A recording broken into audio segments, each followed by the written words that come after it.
인플레 요인에 대해서 한번 분석을 하는 시간을 가져봐야 돼요. 왜냐하면 지금 가장 관심이 많고 우리가 또 관심을 가질 수밖에 없는 게 인플레이션이기 때문이죠.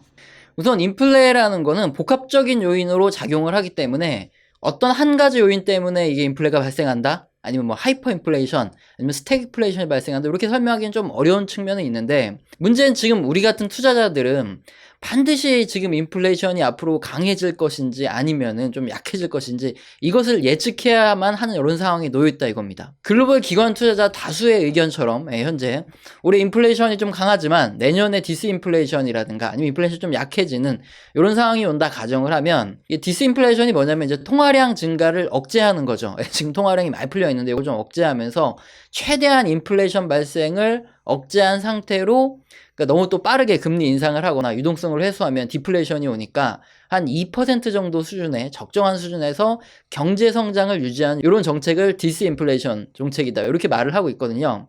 만약에 이런 시장이 펼쳐진다 그러면 현재 주도주들이, 그러니까 지금 잘 나가는 애들이 계속 잘 나가겠죠. 하지만 내년에 인플레이션이 굉장히 심해져서 뭐 하이퍼 인플레이션 아니면은 이제 원자재 가격이라든가 물가는 굉장히 많이 오르고 경기 침체가 빠져드는 이런 스태그플레이션 상황이 온다 그러면은 원자재 및 원자재 관련주 인플레이션 영향을 크게 받는 이런 산업재 관련 주식에 투자를 해야지 수익을 보겠죠. 이렇게 내년에 인플레이션이 어떻게 되냐, 요 경로에 따라서 지금 투자를 하고 있는 우리들의 수익률이 굉장히 크게 차이가 날 수밖에 없죠. 그렇기 때문에 우리 같은 투자자들은 전문가도 아니고 그럼에도 불구하고 인플레이션 예측을 할 수밖에 없는 상황이다 이거예요. 현재 미연준과 국내 대부분 애널리스트들은 올해부터 내년 초 정도까지 인플레이션이 좀 심하겠지만 내년 중순부터는 인플레이션이 한 2% 정도 정상 경로로 좀 낮아진다 이렇게 보는 게 현재 다수 의견이에요. 하지만 또 세상 일이라는 게 전문가들의 예상대로만 흘러가는 건 아니죠.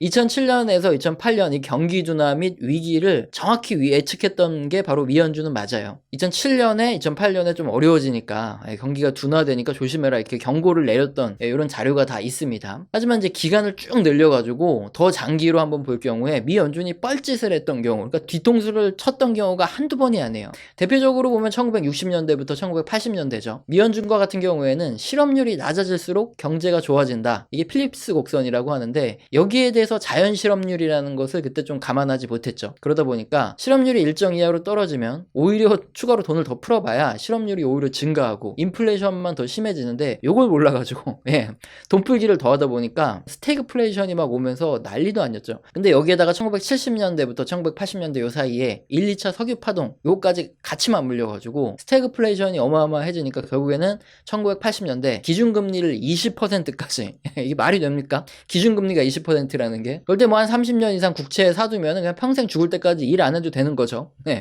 이게 기준금리를 20%까지 올린 후에야 모든 사태가 종료됐죠. 이렇게 항상 미연준이라든가 다수 전문가분들의 의견은 반드시 경청하고 참고해야 되는 건 맞아요. 하지만은 이렇게 역사적으로 봤을 때 가끔 우리가 뒤통수를 맞는 경우가 있다는 거죠. 그럴 때 만약에 내가 판단을 해서 내 결정으로 해서 투자를 했는데 이게 틀렸다. 그러면은 손실이 나도 좀 덜 아프죠. 그런데 괜히 다른 사람 말만 믿고 투자했다가 그러다가 난리가 나버리면은 내가 왜 그런 사람 말을 믿었지 하면서 스스로에 대한 자책과 원망에 거의 뭐 정신적인 데미지까지, 돈도 잃고 정신적 타격도 잃고 어마어마하죠. 그래서 우리는 뭐 엄청난 전문가도 아니에요. 그리고 엄청난 경제학자도 아닙니다. 하지만 우리도 기본적인 이 뇌라는 게 있죠. 그러니까 우리의 상식에 입각해서, 그러니까 우리 각자 모두 한번 인플레이션에 대해서 함께 생각해보자 이런 의미로 제가 아주 쉽게 인플레이션의 요인 그리고 앞으로 어떻게 될지 한번 생각할 수 있는 이런 설명을 한번 드려보려고 합니다. 첫 번째, 인플레이션이 발생하는 주요 원인 요거부터 한번 따져볼 텐데 처음으로 생각나는 게 원자재죠. 이거부터 한번 알아보겠습니다. 그림의 검은 선은 뭐냐면은 미국 소비자 물가지수 CPI 많이 들어보셨죠? 이건 다들 아시겠지만 이 소비자 물가지수가 많이 오를수록 인플레이션이 강하다 이렇게 보시면 돼요. 그리고 아래에 있는 붉은 선은 뭐냐면 국제 유가입니다. 이렇게 잘 표시를 해놨죠.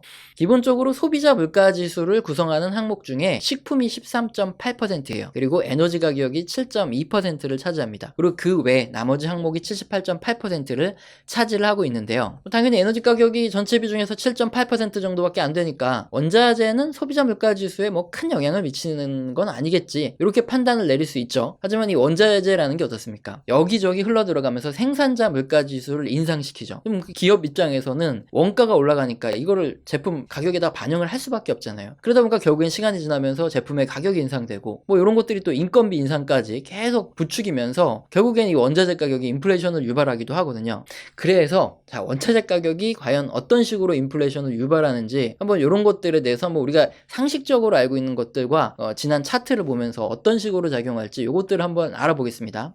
먼저 인플레이션이라는 거는 세 가지 정도의 원인으로 작용을 해요. 첫 번째가 수요가 견인하는 수요 견인 인플레이션과 두 번째는 비용 인상 인플레이션, 그리고 세 번째는 정부의 통화 확대 인플레이션, 이렇게 세 가지 정도로 구분을 하는데 보통 복합적으로 이루어지기 때문에 뭐 구분을 한다는 것 자체가 무의미한데, 그러니까 지금 우리가 알아보려는 이 원자재 같은 경우에는 이 생산자 물가를 상승시키는 두 번째의 비용 인상 인플레이션, 요 부분이겠죠. 특히 국제유가의 경우에는 어떻습니까? 원자재를 채굴할 때 뭐 석탄을 캐던 아니면 뭐 철광석을 캐던 뭐 장비를 운반할 때 이럴 때는 반드시 원유가 쓰이죠. 그렇기 때문에 국제유가는 사실상 이 원자재의 생산 비용에까지 전부 다 관여를 합니다. 자, 그래서 원유나 아니면 뭐 구리 많이 쓰이는 거 이런 산업재들, 이런 게 대표적인 원자재의 척도로 봐도 무방하다고 보셔도 돼요. 자, 그러면 첫 번째로 이 원자재 가격이 인플레이션에 얼마나 큰 영향을 미치는지 보려고 지금 그림에 미국 소비자 물가지수와 원유 가격을 이렇게 대입을 해놨다. 이 부분은 이제 인정을 하시죠. 네. 그러면 검은색의 소비자 물가 상승률이 이게 높은 수준을 계속 유지하는 상태를 인플레이션이 심하다 이렇게 표현한다. 아까 설명을 드렸죠. 근데 이게 만약에 급등했다가 뚝 떨어졌다. 그러면 그냥 일시적으로 인플레이션이 오는 거예요. 네, 여기 보시면 확 솟았다가 뚝 떨어지는 거 많이 보이시죠? 그건 다 일시적으로 인플레이션이 좀 심했던 이런 구간입니다. 근데 이제 그림을 보시면 특징적인 현상이 하나 있는데, 붉은색인 원유 가격이 지난 2000년대부터 2010년 사이에 엄청나게 급등을 했죠. 이게 쭉 올랐습니다. 그럼 이때 인플레이션이 제일 극심했어야지 뭐 우리 상식으로 생각했을 때 맞겠지만, 오히려 원유 가격이 그렇게 크게 오르지 않았던 1985년부터 1990년대 사이, 이때 우리 보는 검은색의 소비자 물가 상승률을 보시면은 이게 오히려 장기간 계속 올라가면서 높은 수준의 인플레이션을 만들어내고 있었어요. 그리고 2009년부터 2014년 붉은색의 원유 가격이 역시 높은 수준을 유지했는데, 자, 해당 기간 검은 선, 이 소비자 물가 지수를 보시면 이게 계속 고공행진을 하는 게 아니라 오히려 점진적으로 낮아져요. 소비자 물가 상승률이 높았다가 떨어졌다는 거죠. 자, 이게 원유 가격이랑 분명 우리 상식은 맞는데 분명히 이게 소비자 물가 지수에 미치는 영향이 다르다는 거죠. 자, 이게 의미하는 바가 뭔지 지금 보여드린 이 두 번째 그림을 보시면 좀 더 결론을 짓기 명확해집니다. 그림은 소비자 물가 상승률과 아까 보여드린 CPI와 붉은색은 원유 가격의 전년 동기 대비 상승률이에요. 그림 보시면 아시겠지만은 거의 유사하죠. 자, 이 소리가 뭐냐면은 원자재 가격이죠. 원유 가격 같은 경우에는 이게 급등하는 구간에는 마찬가지로 소비자 물가 지수도 급등을 하지만, 이게 계속 급등을 할 경우에나 소비자 물가 지수에 계속 영향을 미치지, 만약에 급등했다가 그 다음에 상승률이 좀 둔화된다, 그러니까 올라가는 건 올라가는 거지만 전년 대비 상승률이 좀씩 둔화된다 그러면 오히려 소비자 물가 지수는 떨어진다는 거죠. 이걸 흡수하기 때문인데, 그냥 굉장히 어렵기 때문에 이렇게 이해하시면 돼요. 앞으로 지금 국제유가가 82.66달러죠. 근데 내년까지 막 140불 이렇게 미친 듯이 급등세가 나온다 그러면 내년에 원자재가 소비자 물가 상승률에 엄청난 영향을 줘서 인플레이션이 어마어마할 겁니다. 상당히 심각할 거예요. 하지만 지금 82.66달러인 원유 가격이 뭐 슬금슬금 등락을 보이면서 100불 정도로 오른다, 내년까지. 뭐 그러면 사실상 원자재 가격, 그러니까 원유 가격 같은 경우에는 상승률이 굉장히 떨어지는 거죠. 네, 그러다 보니까 원자재 가격은 소비자 물가 상승률에 영향을 크게 미치지 않고 올해만 단기적으로 크게 영향을 미치고 내년부터는 원자재 가격이 별로 큰 영향을 미치지 않는 요소가 된다. 그래서 오히려 원자재 가격만 딱 놓고 봤을 때는 만약에 내년에 뭐 100불 정도 이렇게 슬금슬금 올라가는 시나리오가 나온다. 그럼 소비자 물가 상승률은 오히려 좀씩 떨어지는, 미연준의 말처럼 한 2%에 수렴하는 이런 결과가 나올 겁니다. 근데 현재 지금 다수 전문가들 보시면은 정말 뭐 내년에 원유 가격이 140불 뭐 이렇게 간다 보다는 뭐 슬금슬금 한 100불까지는 갈 수 있어도 그렇게까지 급등하냐 이렇게 보고 있는 분들이 굉장히 많죠. 두 번째로 인플레이션의 이제 공급 대란, 지금 미국이 어마어마하죠. 우리나라도 마찬가지지만 공급 대란이 미치는 영향을 살펴볼 겁니다. 그림의 푸른 선이 소비자 물가 상승률, CPI, 앞서서 살펴봤으니까 이제 다 아시죠? 이제 두 번째 붉은 선은 뭐냐? 캐스 운임지수라고 하는 건데, 그냥 선박 부분에 운임이 어떻게 변화하는지 이런 것들을 판단하는, 물동량과 운임을 알 수 있는 이런 지표다, 그냥 이해하시면 됩니다. 그런데 특이점 같은 경우에 보시면 일단은 지금 소비자 물가 상승률과 운임 지수는 상당한 연관성이 있다고 볼 수 있습니다. 네, 운임이 높아질 때 소비자 물가 상승률도 같이 높은 경향이 크고요. 반대로 운임이 떨어지면 소비자 물가 상승률도 곧 떨어지죠. 그나마 다행스러운 부분은 확대를 해보면 지난 4월을 고점으로 이게 고점을 찍고 좀 횡보 등락을 보이고 있어요. 네, 여기서 떨어져 주면은 소비자 물가 상승률도 좀 있으면 떨어져 줄 가능성이 큰 거죠. 어쨌든 우리는 이제 데이터를 기준으로 봤을 때 이것만 딱 보셔도 아시겠지만 캐스 운임 지수와 소비자 물가 상승률은 굉장히 연관성이 높게 움직인다. 근데 최근에 4월에 고점 찍고 횡보 등락하고 있어서 그나마 조금 앞으로 어떻게 될지 모르지만 조금 위안을 삼을 수 있다. 이 정도까지만 팩트로 보고, 세 번째로 가장 중요한 게 바로 인건비예요. 사실 경제학을 좀 공부하신 분들이라면 누구나 강조하시고 알고 계신 게 바로 수요 견인과 연관되어 있는 이 인건비 부분이 물가에 가장 중요하다. 이 부분은 다들 아실 거예요. 지난 1960년대부터 1980년대에 물가 상승률이 어마어마했죠. 그리고 스태그플레이션까지 왔는데 이때 가장 크게 인플레이션에 작용한 요인 중에 하나가 바로 인건비입니다. 그림은 NH투자증권 리서치팀에서 아주 잘 정리한 자료인데, 지금 동그라미 친 부분에 1960년대 이후부터 80년대 이렇게 넘어가는 이 단계에서 이 푸른색, 짙은 푸른색의 차트를 보시면 미국의 임금 상승률 전년 동기 대비 증가율이에요. 임금이 이렇게 올라가는데 인플레이션이 발생 안 할 수가 있겠습니까? 상식적으로 임금이 인상되면 수요가 견인돼요. 이 수요 견인 인플레이션이 굉장히 장기적인 요인으로 이렇게 계속 인플레이션을 끌어갈 수 있는 이런 원인이 되거든요. 그래서 지금 거의 모든 전문가들이 최근 가장 유심히 보는 부분이 바로 미국의 임금 상승 부분입니다. 그림의 붉은색의 선은 시간당 임금 상승률이고요.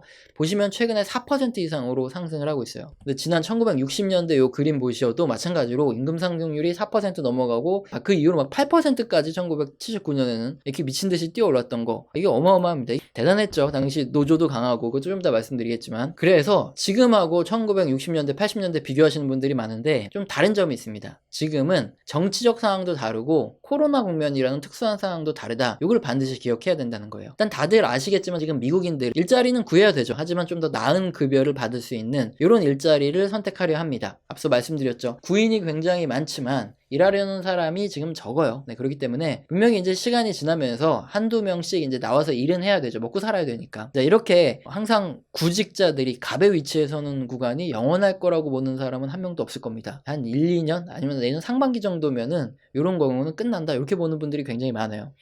만약에 이때 한번 일자리를 잘못 잡게 되면은 정말 큰일 나는 거죠. 네, 직장이 바뀌는 게 쉽지 않잖아요. 자, 그러다 보니까 최대한 연봉 협상도 높게 하고 좋은 환경에서 근무할 수 있게 이렇게 지금 취업의 시기를 많이 늦추고 있습니다. 한 내년 상반기 이때쯤에는 대부분 미국인들이 이제 내가 일할 직장 요거를 고른다는 거죠. 완전히 딱 고르고 그때부터 가서 일하기 시작하는데, 그때부터는 이제 당연히 많은 사람들이 뛰어나왔기 때문에 일자리가 어느 정도 안정되고 임금 상승률이 둔화될 거다. 이렇게 보는 사람들이 훨씬 많습니다. 지금 이건 뭐 제 의견이 아니라 다수 애널리스트들 및 자료들을 봤을 때 그런 의견이 많다는 거고, 미 연준도 물론 그렇게 생각을 하고요. 그래서 지금 그림의 시간당 임금 상승률 붉은 선이 미친 듯이 계속 올라가면은 이게 지금 1960년대부터 80년대 사이에 이런 뭐 스태그플레이션, 하이퍼 인플레이션이 올 수는 있겠지만 그럴 가능성은 현재까지 그렇게까지 높게 보는 사람은 뭐 많지 않다. 길어봐야 내년 한 상반기까지면 구인난이 어느 정도 해소가 되지 않겠느냐, 뭐 이렇게 보는 전문가들이 많고요.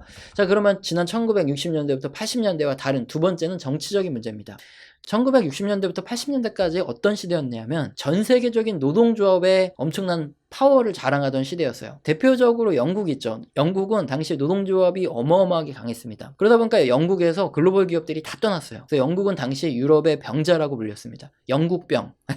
이런 상황을 뒤집은 인물이 바로 1979년에 총리가 된 마가렛 대처, 이 철의 여인이죠. 정책을 추진해가지고 뭐 노동조합 다 부시고요. 그 다음에 다시 이제 작은 정부로 돌아간 인물로 유명하죠. 미국의 상황도 마찬가지입니다. 지금 이분이 로널드 레이건 대통령인데 1981년 집권을 했는데 그 전까지만 해도 미국도 마찬가지로 큰 정부를 내세웠어요. 케인즈식의 경제학을 그대로 따르고 있었죠. 그래서 실업률을 낮추기 위해서 정부가 돈을 풀고 임금 인상을 해서 경제를 부흥시키는 이런 정책을 펼쳐야 된다. 이런 정치적 활동에 따라서 반드시 따라오는 게 지금도 마찬가지지만 반드시 인플레이션이 따라올 수밖에 없죠. 그래서 인플레이션과 같은 경우에는 이 공화 민주당 이렇게 구분을 하자면 대부분 다 민주당이 이제 집권하고 돈풀기를 할 때, 민주당의 힘이 강할 때 가장 인플레이션이 심해요. 그래서 언제 어디서든 인플레이션은 정치적인 문제다 하는 뜻이 바로 이런 뜻도 포함이 되어 있습니다. 이게 1960년대부터 80년대까지가 마찬가지로 이런 케인즈 학파 식의 돈풀기를 지향하던 이런 시대였어요. 그렇기 때문에 인플레이션이 어마어마했는데 그 다음엔 당연히 작은 정부로 돌아간 로널드 레이건 대통령이 딱 집권을 하게 되죠. 그때부터 이제 정부 지출을 축소했고요. 세율을 낮추고 규제를 축소하고 화폐 공급량도 이렇게 낮췄고요. 그러면서 시장에 자율적인 이렇게 체제로 경쟁을 유도하기 시작했습니다. 그때부터 기준금리 인상과 정부의 정책이 조합되면서 인플레이션이 크게 나아졌죠. 자, 그러면 1960년대부터 80년대 그리고 지금 정치적으로 무엇이 다르냐? 일단 1960년대 인플레이션을 일으킨 망령은 대표적으로 필립스 곡선이죠. 앞서 잠깐 설명드렸지만 실업률을 계속 낮추면 경제가 살아난다. 이걸 보는 거예요. 그래서 실업률이 제로가 될 때까지 정부가 지출을 계속 늘려도 된다. 이거죠. 근데 이번에 2020년에도 지난 1960년대와 마찬가지로 경제를 말아먹을 뻔한 이런 논리가 있었죠. 바로 MMT라는 현대화폐 이론이라는 겁니다. 그게 뭐냐면은 실업률을 역시나 제로로 만들 때까지 기축통화국가는 무제한으로 돈을 풀어도 된다. 이런 말도 안 되는 소리예요.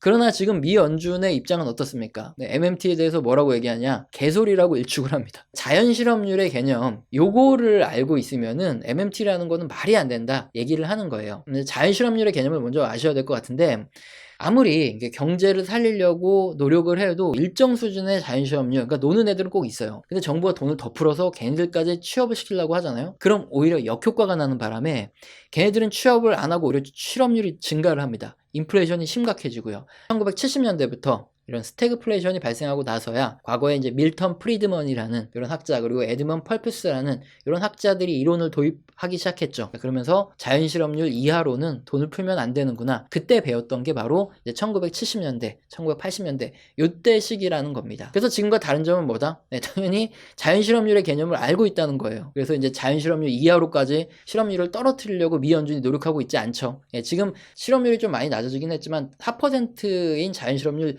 이하로 떨어지진 않았어요. 그럼에도 불구하고 미 연준은 이제 긴축을 실행하려고 하죠. 테이퍼링과 금리 인상, 뭐 내년 이런 예측을 잡고 있다. 요거 자체가 1960년대, 80년대와 다른 점입니다. 뭐 다른 여러 가지 요인도 나중에 더 설명을 드리겠지만 핵심은 이거예요. 네.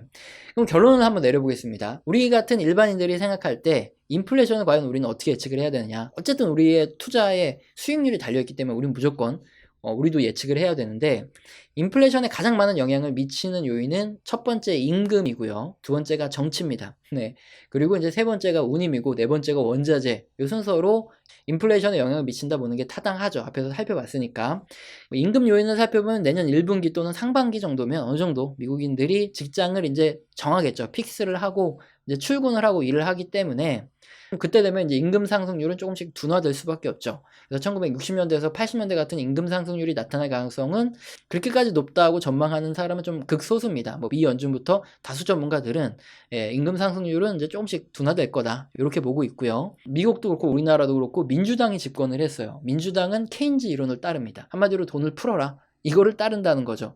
하지만 정책이 이론적인 토대가 되는 게 필립스 곡선인데 여기서 지금은 자연실업률이라는 걸 알아요. 그래서 어떤 바보도 자연실업률 이하로 실업률을 낮추려고 돈을 더 풀진 않습니다. 자, 그렇기 때문에 정치적인 문제도 역시 그때와 다르기 때문에 지금은 확실히 그런 인플레이션으로 간다 이렇게 보기는 좀 어렵다는 거고 세 번째 운임과 원자재 같은 경우에는 예측이 정말 힘들죠. 제가 쉽게 예측할 수 있는 부분이 아니에요. 하지만 과도하게 상승하지만 않을 경우 앞서 살펴본 대로 인플레이션에 미치는 영향은 단기적이죠. 네, 그렇기 때문에 뭐 크지 않을 가능성이 높다 보는 전문가들이 많다는 거고요. 일단 쉽게 설명을 드렸는데 이게 쉽지 않을 수도 있어요. 하지만 그래도 여러 번 한두 번만 더 돌려서 보시면 이해가 되실 겁니다. 네. 이제 각자 판단할 수 있는 이게 가장 필요하죠. 우리 돈을 투자하고 있는 사람들이기 때문에. 그래서 선택지를 여러분한테 드렸다. 최대한 쉽게 설명드리면서 그러니까 뭐 우리가 감히 인플레이션을 예측할 수는 없지만 최소한 우리가 전문가들의 의견만 듣다가 뒤통수 맞기보다는 우리도 뇌를 가지고 있기 때문에 한번 생각해보자. 그리고 그에 맞게 우리가 한번 투자를 해보자. 이런 의미에서 설명을 드렸습니다.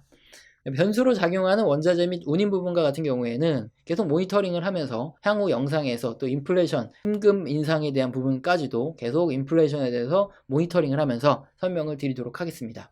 요새 여러분 계속 영상 시청해 보시면 아시겠지만 저희 후원 계좌 여기 아래에 있는데 여기로 제가 5만원 이상 보내주신 분들께는 한 달 교육 프로젝트를 이제 계속 이어서 지금 새롭게 계속 업데이트를 하면서 새로운 내용들을 계속 가르쳐 드리고 있어요. 아시겠죠? 우리 채널은 뭐 이렇게 많이 후원해 주시는 분들은 없어요, 솔직히. 네, 그럼에도 불구하고 감사하게 돈을 보내시고 나서도 메일 안 주시는 분도 분명히 계세요. 반드시 메일 주시면은 저도 이제 도움 드릴 수 있는 건 제가 이렇게 도와드려야 되기 때문에 제가 열심히 강의해 드릴 테니까 반드시 후원해 주시면은 메일 보내주시기 바랍니다. 오늘 영상도 마음에 드셨다면 구독과 좋아요는 꼭 눌러주시고요. 지속적으로 시청 부탁드립니다. 감사합니다.